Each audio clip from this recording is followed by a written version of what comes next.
Welcome to Becoming Church, the podcast where we discuss how the message and movement of Jesus is not just about becoming Christians, but about becoming the church. I'm your host, Kristin Mockler-Young, and my guest today is Rachel Awtrey. You may know her from her podcast, Real Talk with Rachel, a show which has been added to the That Sounds Fun network. You know, the one with Annie F. Downs, our original podcast bestie. Rachel is an online encourager and first-time author who is going to help us see how to love our lives even when we don't like them all of the time.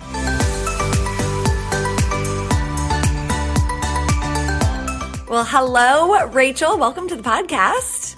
Hey, Kristin. So fun to be here. I feel like, it was like a year and a half ago, really, that we met and became friends. I know, right? And then we met up when you were still writing this book in Charlotte. Do you remember? I remember talking over coffee and you're like, I'm working on this project. I remember sitting at the coffee shop near South Park. Yeah. And was really digging through some of the really hard parts of a certain chapter. Yes. And then I think we had coffee set up right after I had finished writing, or I put a bookend to the writing. So I was like, I can't do this all day.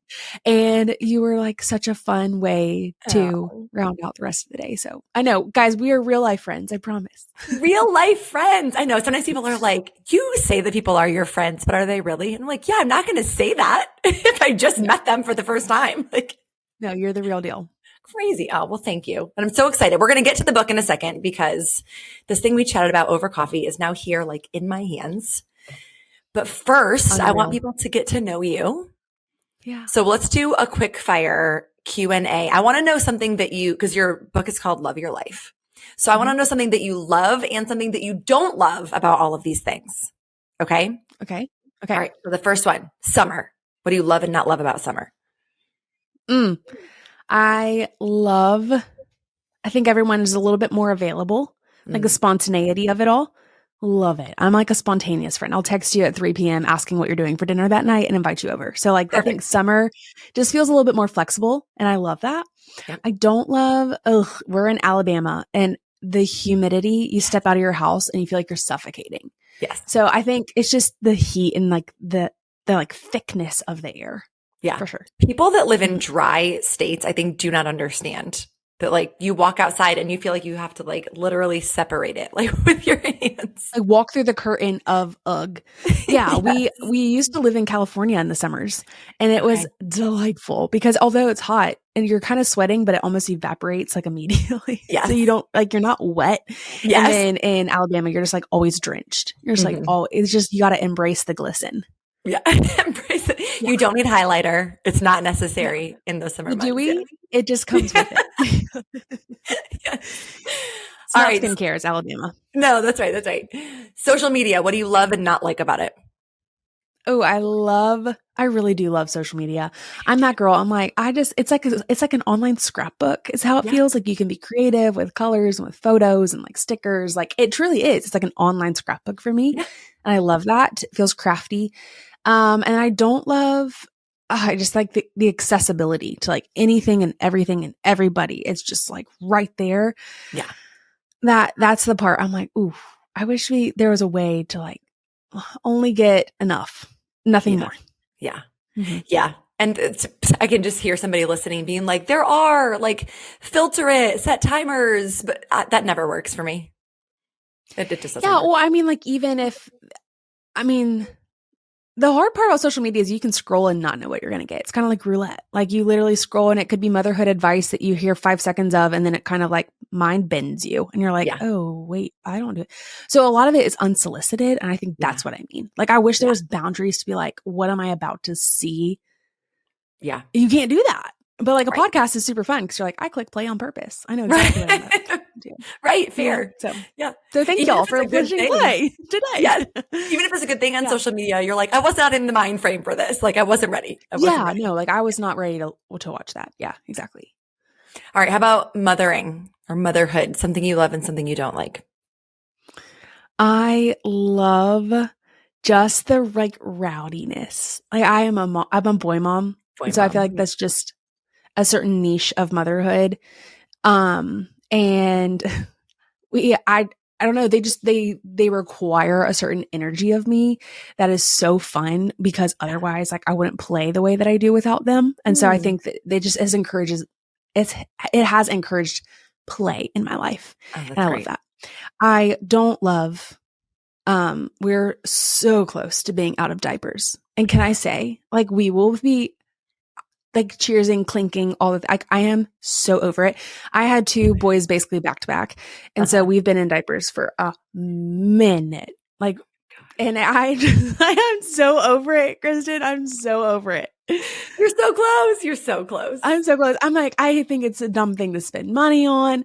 I think it's just as gross as people say it is. Like, I love my boys to death and I will take care of them forever and ever. But that's the one thing I'm like, that's for the birds for sure. Fair. You're almost there. Yeah. You probably were thinking about something deeper, and here I go. No, not even a little bit. Not even a little bit. No, that's my favorite thing about this show is I'm like, sometimes we go 45 levels down, and sometimes I'm like, no, we're going to float right here on the top, and it's all just as important. Like, you know this. 100%. It all matters. Yeah. All right. What about podcasting? Something you love and don't love? I have met some of my favorite people in this industry through the podcast world. I think just being able to connect. I mean, it's a blind date most times. Like most of the people that come on my show, I don't have any context to, or like we're meeting for the first time behind a microphone, and then we're expected to have this like soul deep conversation. So how do you walk away from that without being like, hey, can I get your digits? Like it is the coolest way to meet friends in an industry where you believe something similar. So I'd say that, like, just the network, it's just so fun. The hard part about podcasting are things I don't love. I think the expectation to be so open and public about things while I'm also still processing so much, I think that's just ministry. But especially when you have something public, like a podcast where anyone could listen, even to the old stuff that I sometimes regret posting. It's like, I don't know. It kind of goes back to the social media thing. Like it's hard to figure out and really discern what's for me, what's for our home, what's for our friends, and then what's for the public. So that's been always pretty clunky for me. Yeah. Okay. Well, saved the biggest one, the hardest one for last. Christianity. What do you love and what do you not love about it? Oh man, I love explaining the gospel to people in a way that I'm like, if you were to, one of my favorite parts recently is reading the Bible as if I didn't have the privilege of growing up in a Bible believing home and really truly like for the first time. And it's so funny because I'm like, okay, if I were God, which praise God, I'm not, if I were him, like some of these stories I would just like not include, you know, it like doesn't really make me look good. Like having to try a miracle 2 times because Jesus didn't get it right, quote unquote, the first time, or like things I'm like, that is, I would kind of rewrite it. But the fact that like the Bible is so truthful for real includes all the mess to show us that our mess is the purpose. Like our mess is the barrier, but yet God still came through Jesus to be able to give us him. Is like the coolest thing. I'm obsessed with that right now. Yeah. And just that he's like God's so honest to make himself, I don't know, for real for us. The thing that I don't love about, I'll say perceived Christianity. What I don't love about perceived Christianity is just like feeling the overall culture sometimes at unhealthy churches of having to like come polished. We are thankfully at like a really awesome church, and confession is a part of our monthly routine and discipline within our home groups, like our small groups.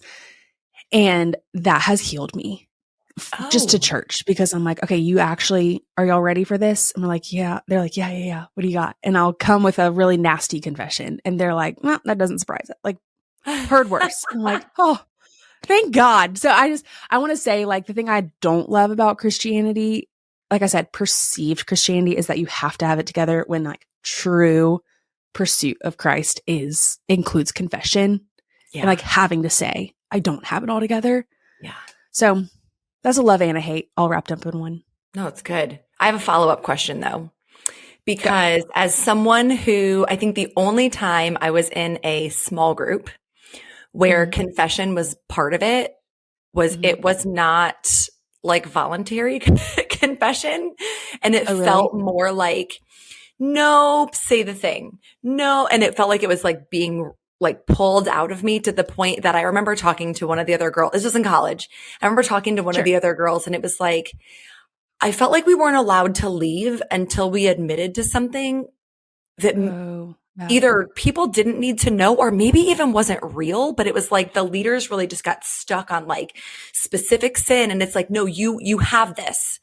So you had to like figment something up. Yeah. Truly. And so when I hear confession, I'm like, yeah, like it just feels icky. So can you, without going into details, like what does that actually look like in a healthy way in your groups? Oh, yeah.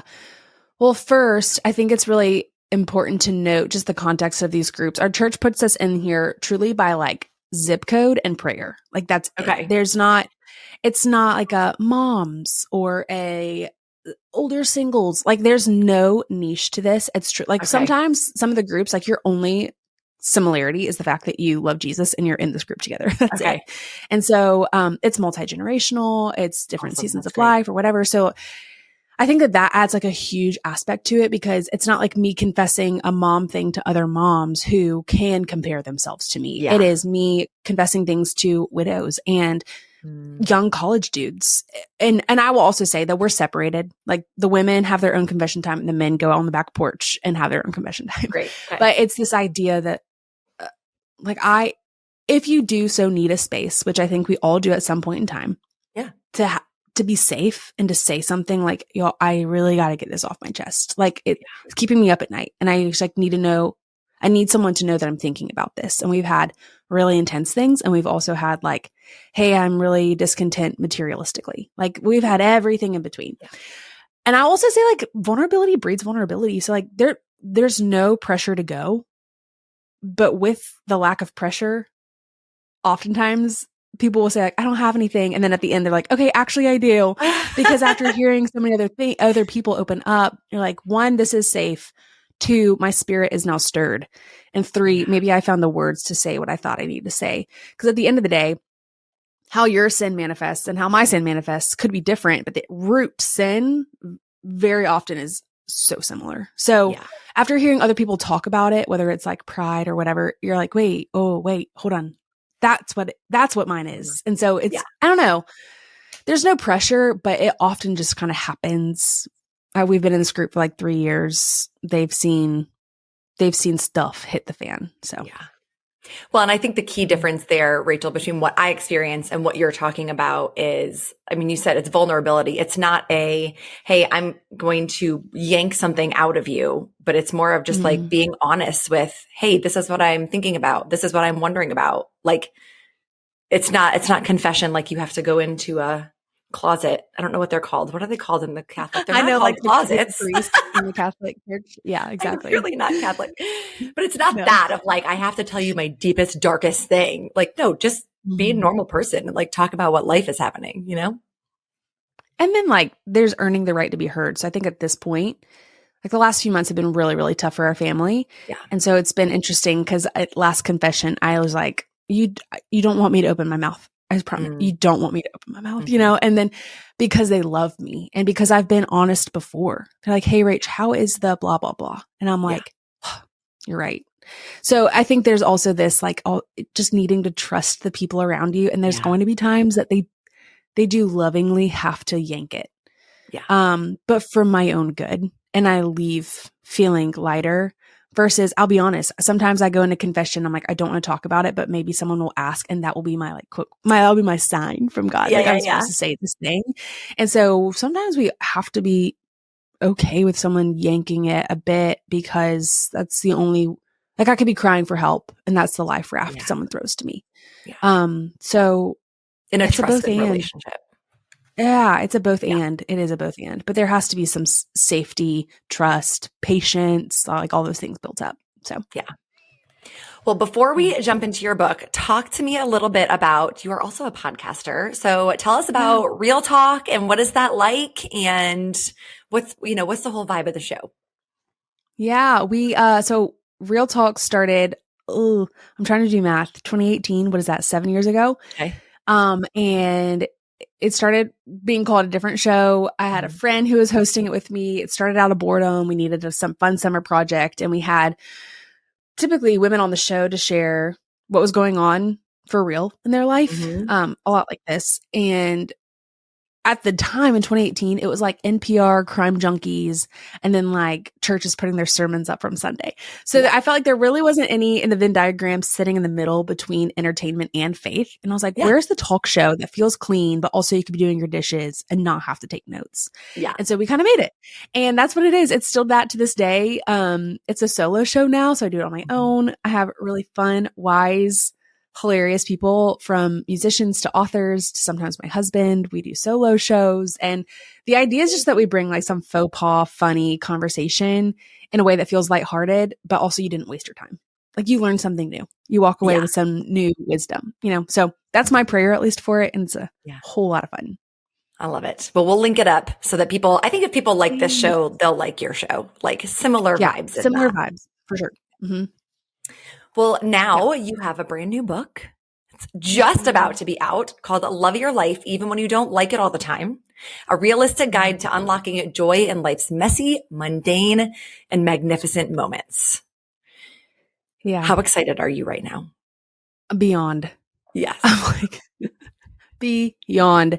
I was looking at some pictures with a friend last night because I was trying to show her something, and you're like, oh, this outfit, or here's a baby picture. So you're like scrolling back through your camera roll. And I saw this picture of me from, I think it was 2021. Okay. And I like felt like something come up. Like, I want to go give her a hug. Like I want to love on her and like literally hand her this book. And it made me both sad because I'm like, I know more than I want to know about her, but it also made me so proud because I'm like, one, we've come a long way. And two, we've done something like legacy worthy with it. And I know how helpful this project could be, like this book could be for her. And so I am like, Kristin, I am like the most pumped. I'm so excited. I'm so excited. Yeah. I mean, anything that can heal you or heal a past version of you, as well as then knowing like, no, then you can know with confidence, no, this is actually going to help people. That's amazing. It's so fun. Well, one of your big themes is joy. You talk a lot about joy. And so in the book, you say that happiness is based on what's happening around you, but joy is based on what's happening within you. So kind of unpack those ideas for us a little bit. Yeah. Okay. So this book was really birthed off of this idea that like maybe we being Christian women have joy all wrong.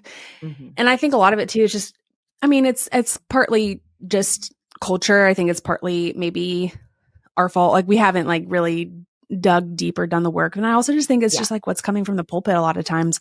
We love to talk about sorrow and grief and sadness and hope and healing and all the things that are so helpful and honorable. But like, where's the conversation with the confetti and like the fun? And if anyone should be having the most fun time this side of heaven, should it not be us? Because we're the ones with the greater hope. Like, I don't get it. Why is everyone so sad?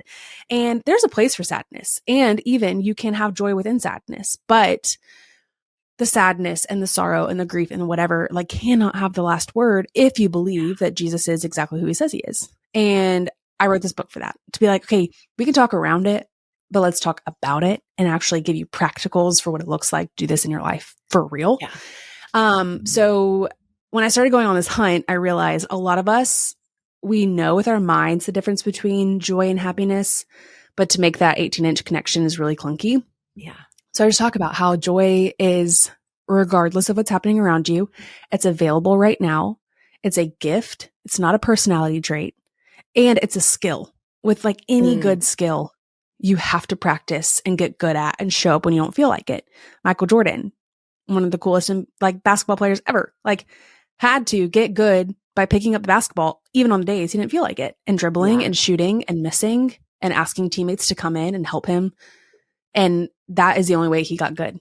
And so similar, if joy is a skill, there's got to be, there's drills, there's things we do, there's discipline, and there's a lot of fun. So that's it. Well, and I love that you say that it's a skill, because I think that kind of erases the excuse for anybody to be like, well, I'm just not that kind of person. Or like you said, that's not my personality. It's something we can practice. It's something we can learn. And you have a lot of that in the book. I'm looking at, you have a whole chart in here on like, what kind of hard day is this? And how does it threaten my joy? And I was like, this is so important to help people identify what kind of hard they're having, because are there different kinds of joy, like based off of that? Okay, good question. I like to think that joy is just one thing. It is joy is joy. But the ways that we tap into joy, or like what makes joy hard, we have to get good at identifying what's getting in our way of it, and like what's threatening our access or our perceived access to joy. I think women, especially, I'll say me for sure, or even maybe it's just my friend group, but I'm just going to like be pretty assuming here and say a lot of women listening, we're really good at like catastrophizing things, like making something really big, although it's not. And so I think the first step to finding joy is just being so beyond honest with where you actually are and not turning random little interruptions and typical things into tragedies, so that when tragedies do happen, you know where to contain it and like where to put it in its place. And when tough things happen, you know where to put it in its place. And when everyday random little stressors happen, like, you know where to put it in its place. And until we actually know how to see things for what they are on a level of severity and how we emotionally have to show up to them, it's going to be really tough to also know, how do I combat this? Yeah. I think of like, whenever Thomas is gone, my husband is is a guy in the military. How do you say that? Service member. There you go. Sure. A long day. He is often deployed. And when he's gone, I'll just tell you right now, I am not the handy woman in my home. But if I buy a cute little frame from Home Goods, I am going to hang it up. I'm not waiting the 4 months till he comes back. So I will grab whatever quote unquote tool I can find to get the nail in the wall.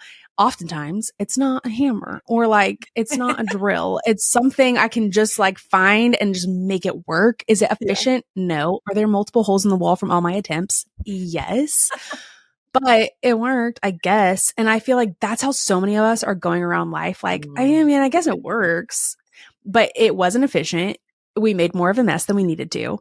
And so actually figuring out what kind of day is it, and then what does that mean about how I'm going to access joy in this moment, is kind of like finding the right tool and not trying to hang up a picture frame on the wall with a wrench when you could have used a hammer, you know? Right. So it's important we like get it right. And like I said, it's a skill. So all the compassion and grace, but like we've got to start showing up and getting good. Yeah. And so in the book, then you have strategies for people to help them understand, like, hey, here's where you're maybe using a wrench instead of a hammer, or that kind of thing. To work them through. Yeah. Well, because you kind of have the book broken down into 3 stages. And so I'm sure that we have people listening in all of these life stages. So I want to help them identify how to find joy in the messy, the mundane, and the magnificent. So let's start with the messy moments. And to me, when I think of messy, I think like things that are hard, maybe loss, maybe confusion, maybe overwhelm. How do people find joy in those moments? Yes. Okay. This is like my major, if I could just like have a flashing siren, it would be this little category is the exact reason why joy is required and not just on the other side. Okay.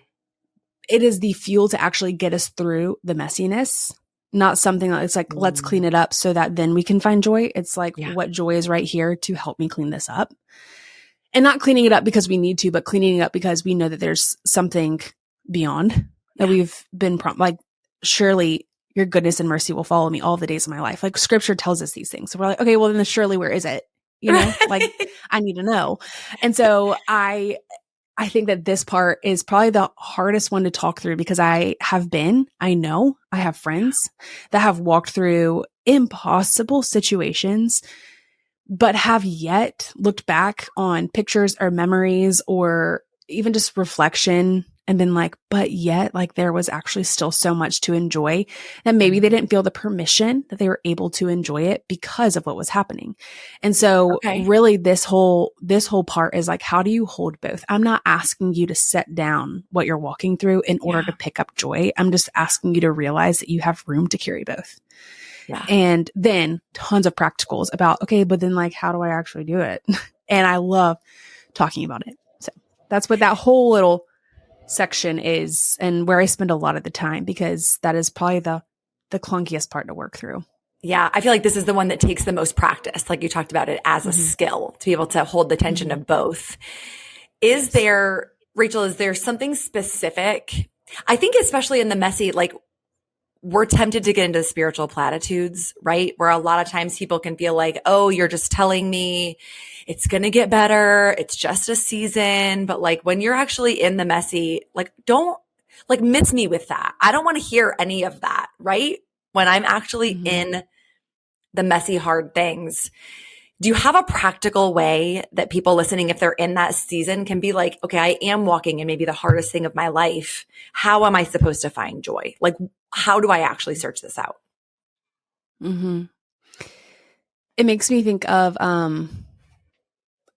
there's a season where I was walking through a deep loss, and I had a birthday 2 days after the loss, and friends of mine were trying to throw me a birthday party. The story's in the book. And I basically told them like, impossible, not fair, not cute. Yeah. How?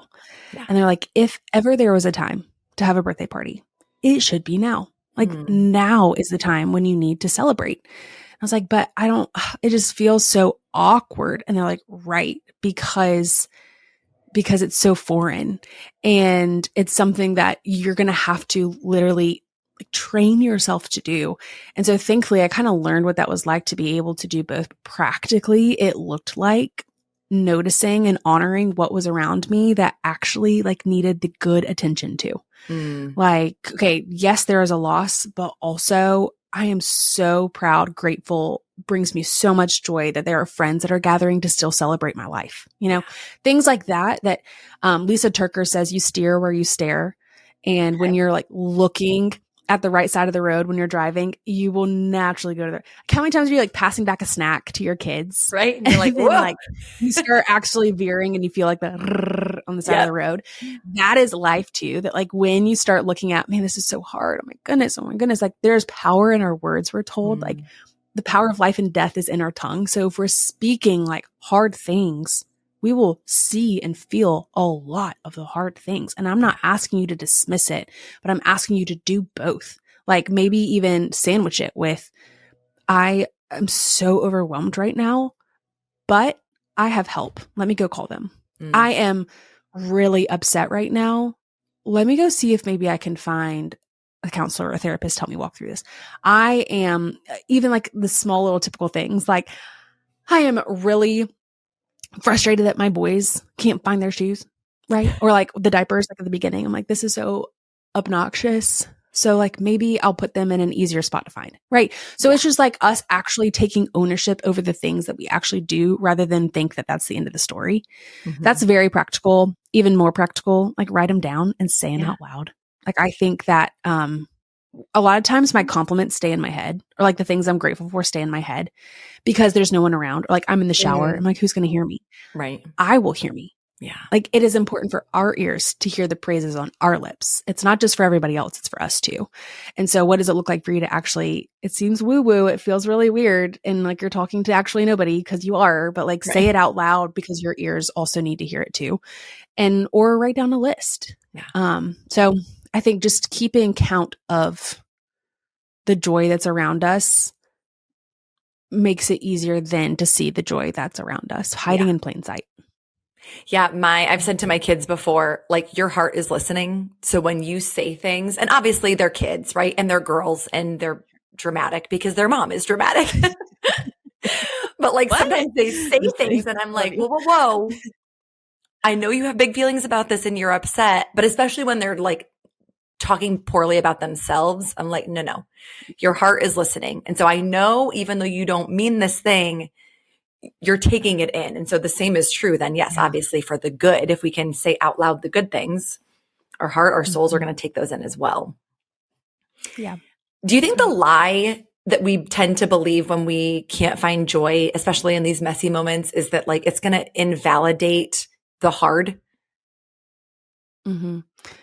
Yeah. Or I think that a lot of times people around us, social media, will tell us that we're just not we're being unrealistic, or we're being fake, or we're being whatever. And I don't think that fake is the word. I think unrealistic is close. I think it's actually just supernatural. And I think it's having to tap into a resource that is so unearthly. Yeah.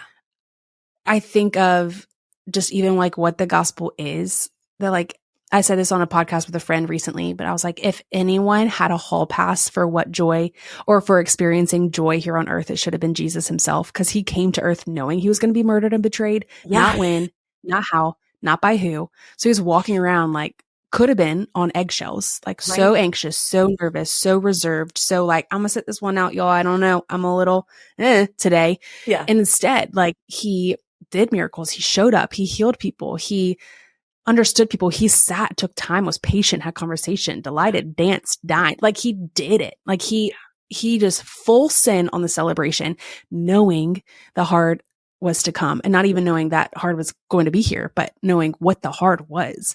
Right. And so if we too are promised, like, we're going to have hard, and I'm not Jesus, but I'm called to live a life like his, like, I will, I love that, like, buckle up and actually delight in things. And I think that it does him a disservice. Like, though we're told like the whole world is groaning. So like, who's going to be the messenger? Like, who's going to be the bearer of the best news? And I don't know about you, I don't want to, like, if a chef is not excited to be in the kitchen, I don't want to eat your food. Yeah, that is so it's similar. Good. I'm like, if I'm not having, and it's not about performance, hear me say this too. Like, it's not about faking it so that you can like show people. I think it's actually being honest with what kind of hard day you're having and how it's threatening your joy, but pursuing it anyways is the best model of saying, I am really going through it, but I'm actually going to display the hope that's greater and beyond here, so that other people kind of lean in and like, that's funky. Like, how does she do that? Like, what? And I have had people say like, I know you're walking through it. Like, how do you still show up? Like, how do you still, and I'm able to say, it's not my own strength. Yeah. It's like, I have received a gift, and you have the same gift in front of you too. You better unwrap it. Yeah. And so it's not fake. In fact, like, you actually, in order to pursue joy and unlock it in the first place, you have to be honest with where you're at. Yeah. But it's about, again, not setting one down to do the other. It's about holding both. Yeah. It's living like we believe that joy is real, and that hope is true, and that it actually changes even our hardest situations. Mm-hmm. Yeah, totally. All right. Well, how about for people who are maybe in the mundane moments? Maybe they just feel bored. Maybe they feel kind of overlooked, or they've got unmet expectations.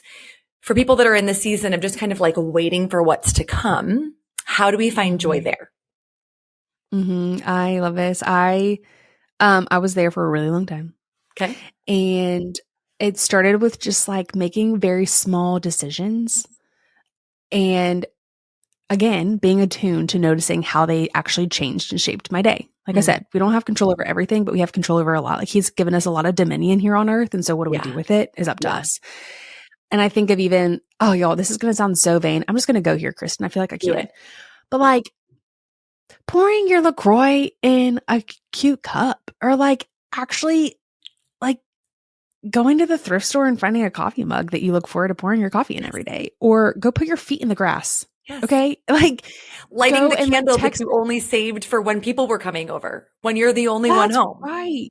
Yes. Eat dinner on the china that you were saving for Christmas and Easter.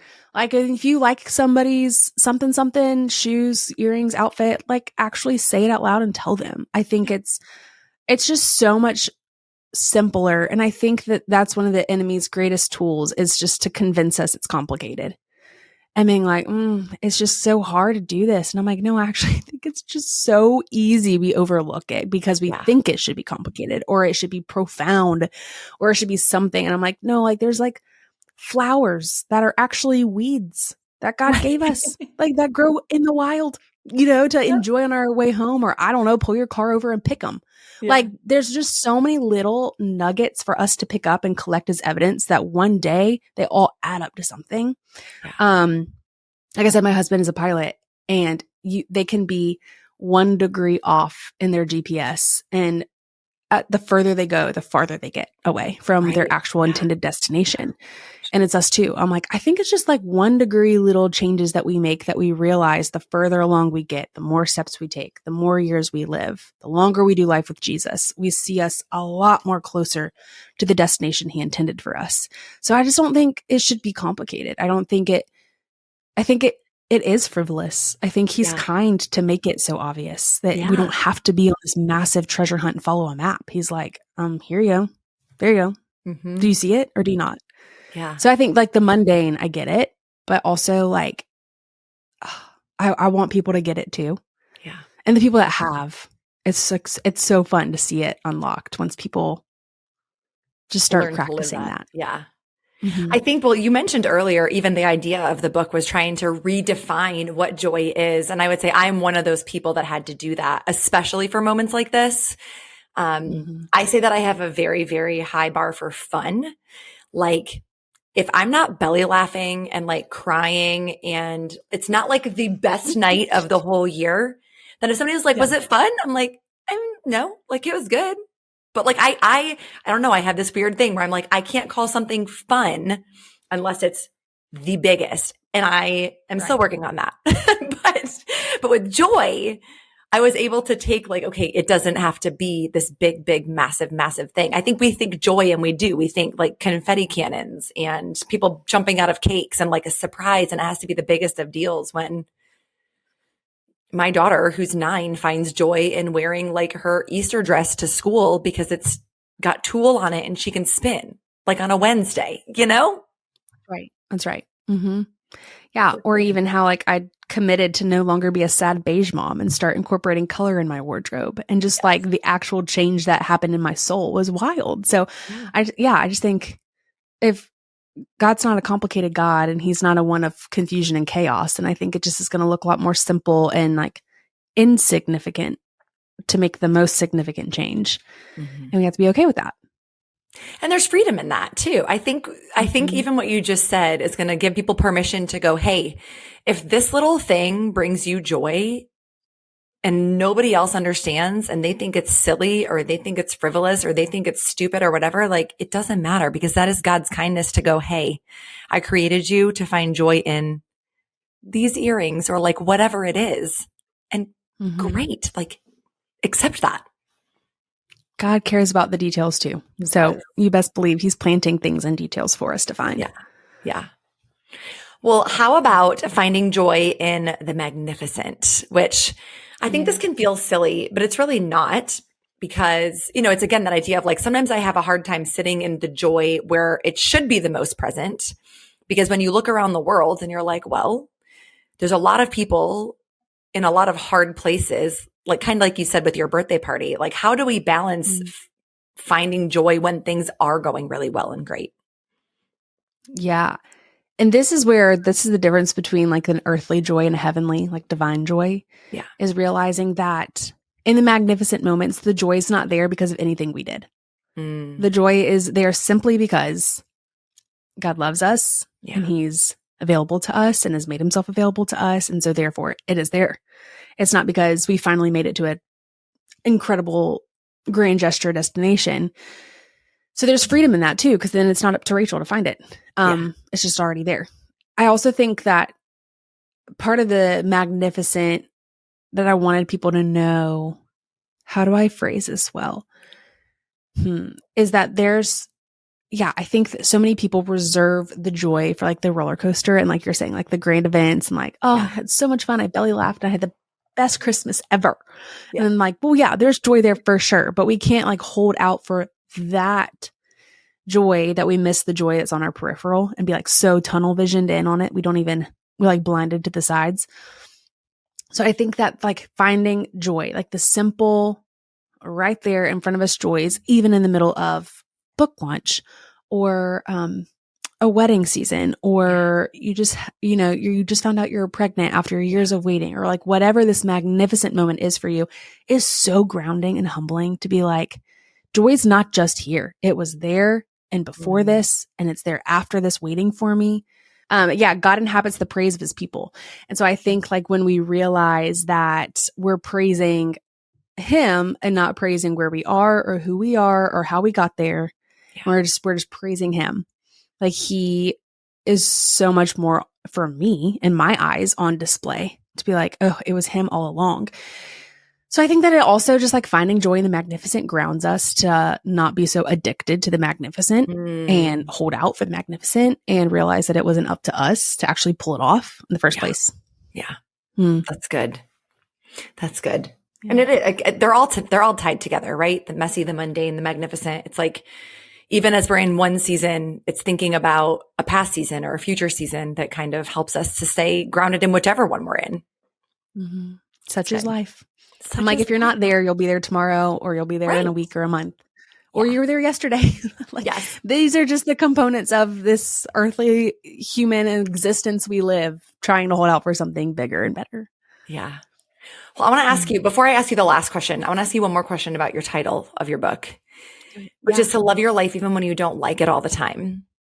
I think there's probably people that are like, well, you can't say that you don't like your life because that means that you're ungrateful, or that means that you're like being disrespectful to God. If you tell him like, hey, I don't like this thing that you gave me, or this person that you gave me. So just speak to that a little bit. Like, do you think it's okay to love your life and to say like, I don't like this thing that's happening right now? 100%. Yeah, me too. I think it's honoring our humanity and also honoring a God who knows that this is really tough for us. Yeah. And sent his son to get low for us. Yeah. And to experience this on the deepest, simplest, hardest level for us. Mm-hmm. I also am like, we have to get real with God and tell him that we don't like it, because he already knows.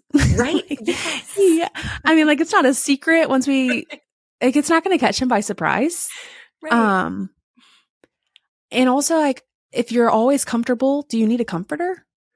So I think that like, there's also this level of having to say, there's gotta be more. Like, I don't like it. I don't like it. He's like, good, because it's freaking broken. Like, I would be wild if you did. And so like, how do we like lean in and actually live a life that's delightful and on display and evidence of something greater if we don't first say, this is really messed up, but I'm going to be on the hunt for the more, so that other people don't call us fake. Yeah. And that we're like denying reality. We're like, oh no, I'm in tune with reality, but I just know that there's more than reality here. And so again, it's the holding both. And there is such a way to love your life, even when you don't like it. And in fact, I would say all of us don't like a part of our life. It's just time to get honest about it. Yeah. Yeah. Well, and it goes back to even what you were talking about at the beginning of the confession and with the trusted people in your life. Yeah. Like, if we can't fool other people, like there's no way we're going to fool God, who like knows our thoughts and even knows the things that we can't find words for. So for us to then show up and be like, hey, so like, this is pretty chill. Like, come on, let's practice being vulnerable and honest with God. Like if we want to move forward, we have to be honest with where we actually are right now. Yeah. So the other day, a few Sundays ago, there was a woman who was sitting not even in the back, like she was kind of in the middle. Yeah. And was like really like upset before service. And there was women that loved her, that were around her or whatever. And like, it was so touching to me that she didn't feel like she had to stand outside the sanctuary or fix it or grab a tissue or control her tears before she sat down. Yeah. It was also moving that there were other women that like were surrounding her, that were helping her process and move through the tears and the feelings. And I also think that it was precious to me that she showed up to church anyways. Like she knew that if she needed to be anywhere in those feelings, it was where she was. Yep. And I think that like that is what I'm talking about, where like you are in pursuit of joy even when you don't feel like it. You are the woman that chooses to sit down where you know she needs to be, even though you don't look the part, quote unquote. Right. And like setting an example for the other women that might be in that sanctuary for the first time, that like, I'm welcome here too. Yeah. And like, I can bring it here. Yeah. And that's it. Like, I'm not asking you to fake it or to suck it up, buttercup, or I'm not, like I said in the book, I'm not trying to bippity boppity boop, fix your situation. Yes. Like that's beside the point. The point is that I can't fix your situation. It is really hard. And I recognize that, but it's not the end of the story. And we've been told that and have countless reminders throughout scripture, time and time again. This is not the end. This is not the end. God will come again. And like over and over. So like the same is true for us. We just have to like actually, again, get good at reminding our brain that is just so tired and fickle, like that's the truth, you know? Yeah. Well, because the podcast is called Becoming Church, this is the last question that I ask everyone. How can the people listening become the church to the people around them? Oh, I'm just going to say it again. Like, go and find the joy that is right in front of you. And like becoming the church is seeing all the little seeds that God has planted in our life for us uniquely to enjoy just because he's good. Yeah. Just because he's good. And he is who he says he is. And it's not up to us. And so I'd say do that. Like become the church by finding the joy and getting good at joy so that then you can model and teach and love people beyond even where you're at in life too. Yeah. And then we can help other people to see those little joy seeds that are in their lives. I think maybe that's the key that people are missing. Is like, if you want to help other people open their eyes to where God is moving in their lives, we have to know how to do it in our own first. So we know what we're talking about. So, well, show them it's for real, guys. Show them it's possible. Yes. Thank you for being here. I'm going to link up the book. It's a little bit more time for people to pre-order it before it is like live and out in the world. We're so excited for you. I will say this too. I feel like you know this just because you're in the author world, but for our friends that are listening, like if you plan on buying the book, the best way to love an author is to buy it before. Yes. Number one, you save money kind of that way because if it goes on sale between the time you buy it and the time it gets shipped, you get the lowest price. That's fun. Girl math. Nice. Just figured that one out. Girl math. But also you get some fun goodies, and that's just the way that the publishing world works. So I'm like, can you do me a favor? Yes. Yes. It's like telling people you're coming to a wedding. You got to RSVP. So that's it. Yeah. And you said they get goodies if they order it before it comes out? Yes. Yes. You can go to rachelawtrey.com/book. That's RachelAwtrey.com/book. And we have all the information for how to actually get the goods. We've got some fun giveaways going on. You can listen to the first 2 chapters of the audiobook and it just like lots of fun things. So if you're like, oh, I can't wait. I'm like, you don't have to. Just go ahead and pre-order the book and start listening now. And get party favors while you're at it. I mean, come on. That's right. And get some party favors for showing up. Thank you.